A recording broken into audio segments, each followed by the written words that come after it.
आपण पाहत आहात लोकप्रवाह न्यूज। 24 तास प्रत्येक घडामोडीवर लोकप्रवाहाची नजर।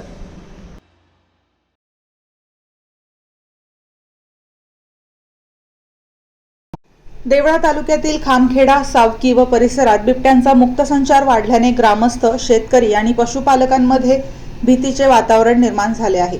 गेल्या काही दिवसात बिबट्यांकडून अनेक पशुधनांवर हल्ले झाल्याने पशुपालकांचे मोठे आर्थिक नुकसान झाले आहे। 8 दिवसांपूर्वी सावकी येथील एका शेतकऱ्याच्या बकऱ्यावरही बिबट्याने हल्ला केला होता।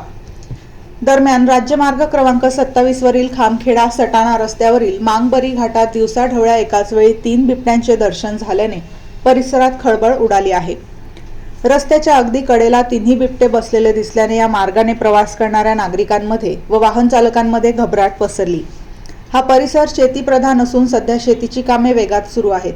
अशा परिस्थितीत दिवसाढवळ्या बिबट्यांचे दर्शन झाल्याने शेतकरी, शेतमजूर आणि शेतात काम करणाऱ्या नागरिकांमध्ये भीतीचे वातावरण निर्माण झाले आहे।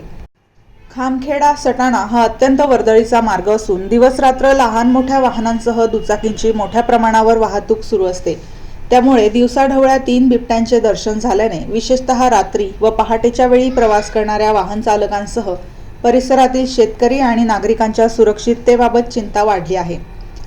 या पार्श्वभूमीवर वन विभागाने तातडीने घटनास्थळी पाहणी करून बिबट्यांच्या हालचालींवर लक्ष ठेवावे, आवश्यक त्या ठिकाणी पिंजरे लावावेत, नियमित गस्त वाढवावीत, तसेच नागरिकांना सतर्कतेच्या सूचना देऊन प्रभावी उपाययोजना कराव्यात अशी मागणी ग्रामस्थांकडून करण्यात येत आहे।